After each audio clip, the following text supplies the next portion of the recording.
다들 안녕하세요. 프로토 91회차 토신 정보방 환급 인증합니다.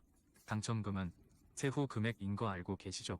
다들 아시겠지만 한 경기 취소되어 당첨금이 반토막 났지만 그래도 당첨 모두 축하드리며 오늘 경기도 분석 시작해보겠습니다. 금일 첫 번째 경기 A시몬차 대 살레르니타나 분석 시작해보겠습니다. 몬차의 특성은 잘 지지 않는 팀, 물론 공격적인 성과는 별로 박스 안에서 인상적인 수준은 아니라 잘 치지 않는 팀 이상의 퍼포먼스를 보여주고 있다고 하기는 어렵다.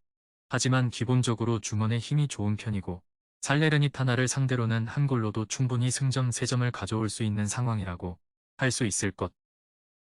몬차를 공략하는 것은 어려우나 현재 칸드레바까지 빠지면서 역습의 천병까지 없어진 상황에서는 더욱 불투명한 상황이라고 할 수 있을 것. 게다가 올 시즌 선제골 허용 비중이 매우 높은 편이라 득점력 난조까지 합쳐지면 살레르니타나가 한 골을 허용하면 만회할 틈새도 없이 경기를 내줄 확률이 상당히 높다고 할 수 있을 것.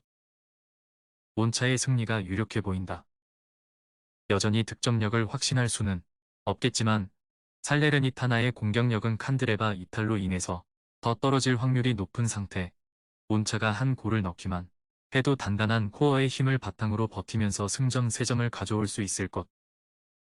토신 최종 조합은 영상 아래 고정 댓글로 말 걸어주시면 토신정보방에서 무료로 공유해드립니다. 제발 손해보면서 토토하지 말고 다같이 웃으면서 즐겁게 배팅합시다. 함께 하실 분들은 부담 갖지 마시고 편하게 말 걸어주세요.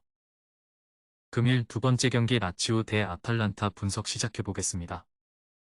셀틱을 잡아내기는 했지만 체급 차이가 있는 팀을 상대로도 극장골로 겨우 승리를 잡아내는 등 전반기에 승점을 많이 쌓아놔야 하는 라치오 입장에서는 매우 좋지 못한 흐름. 올 시즌에는 상당히 중원에서의 힘이 떨어진 모습을 보여주고 있고 이것이 원인이 되면서 측면으로 공을 몰아주는 등 라치오의 기존 장점이 전혀 살아나고 있지 못하다. 아탈란타에게 변수가 있다면 코프메이너스와 더론으로 이뤄진 중원이 휴식 시간 없이 상당히 강행군을 이어가고 있다는 점과 휴식 시간, 그래도 중앙의 견고함은 아탈란타의 장점이라고 볼 여지는 충분하고 라치오의 양 측면 풀백은 라치오의 고질적인 아킬레스건이라 측면이 보조를 맞추면 공격력이 업그레이드 되는 아탈란타 입장에서는 중원과 측면에서 모두 우위를 잡을 가능성도 있다. 아탈란타의 우세를 점쳐보는 매치다. 일단 아탈란타의 일정과 피로도는 변수가 될 수 있을 것으로 보이나 중원과 측면에서 모두 우세함을 잡아낼 수 있을 확률은 높게 본다. 올 시즌 라치오의 중원의 힘이 상당히 떨어진 상황태라서 라치오의 장점이 전혀 나오고 있지 못하다는 점도 포인트. 토신 최종 조합은 영상 아래 고정 댓글로 말 걸어주시면 토신정보방에서 무료로 공유해드립니다. 제발 손해보면서 토토하지 말고 다같이 웃으면서 즐겁게 배팅합시다. 함께 하실 분들은 부담 갖지 마시고 편하게 말 걸어주세요. 금일 세 번째 경기 프로시노네 대 헬라스 베로나 분석 시작해보겠습니다. 로마의 효율성이 밀리면서 무패 행진을 멈추게 되었지만 그동안 프로시노네가 보여준 퍼포먼스도 제법 괜찮게 볼 수 있을 듯. 로마가 워낙 가까운 곳에서의 슈팅을 잘 만들어서 그렇지 프로시노네도 이 면에서 중위권 정도는 차지하는 팀이라 베로나와는 비교를 불허한다고 보는 편이 낫다. 이는 결국 중원을 적극적으로 쓰는 프란체스코 감독의 플랜의 안정성 덕분이라고 할 수 있을 듯. 생각보다 실점을 억제하는 단단함은 있는 팀.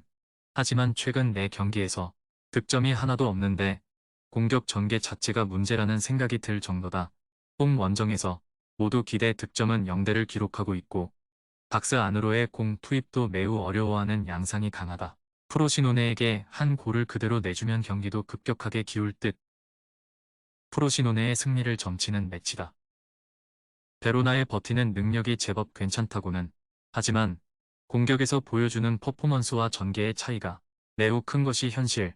프로시노네가 한 골을 넣어버리게 되면 그대로 프로시노네의 승리가 될 가능성이 높다.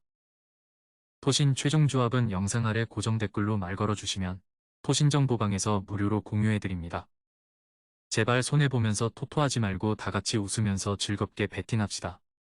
함께 하실 분들은 부담 갖지 마시고 편하게 말 걸어주세요. 금일 네 번째 경기 레버쿠젠 대 쾰른 분석 시작해보겠습니다.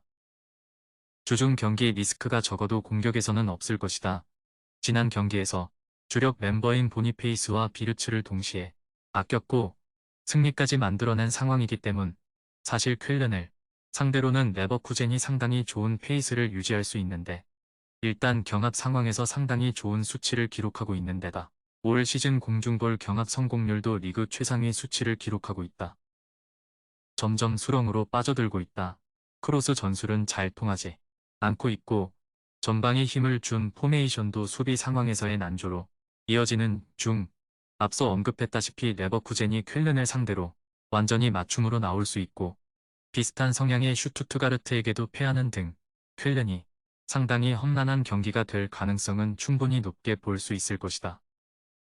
레버쿠젠의 승리를 점치는 매치다. 일단 공격수 주전들을 지난 경기에서 쉬게 해주면서 화력을 유지할 수 있게 된 상태. 쾰른의 올 시즌 컨셉인 압박과 크로스가 잘 통하지도 않고 있을 뿐더러 올 시즌 레버쿠젠은 경합 상황과 공중볼 양쪽에서 모두 리그 최상위권을 달리고 있다. 토신 최종 조합은 영상 아래 고정 댓글로 말 걸어주시면 토신정보방에서 무료로 공유해드립니다. 제발 손해보면서 토토하지 말고 다같이 웃으면서 즐겁게 베팅합시다. 함께 하실 분들은 부담 갖지 마시고 편하게 말 걸어주세요. 금일 5번째 경기 마르세유 대 르아브르 분석 시작해보겠습니다. 가투소 감독의 운영 방식은 유럽 해당전 주간에서 더 독이 될 가능성이 있다. 체력을 중시하는 감독의 특성상 약 하루 만에 경기를 치르는 양상에서는 페이스가 생각보다 떨어질 수 있을 것.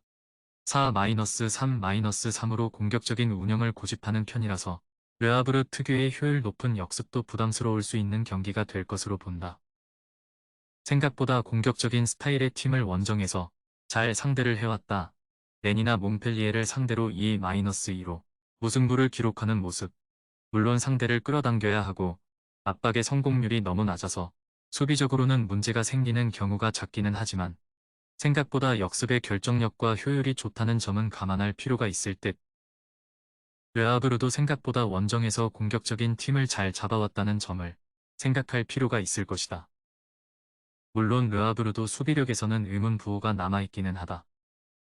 토신 최종 조합은 영상 아래 고정 댓글로 말 걸어주시면 토신정보방에서 무료로 공유해드립니다. 제발 손해보면서 토토하지 말고 다같이 웃으면서 즐겁게 베팅합시다. 함께 하실 분들은 부담 갖지 마시고 편하게 말 걸어주세요.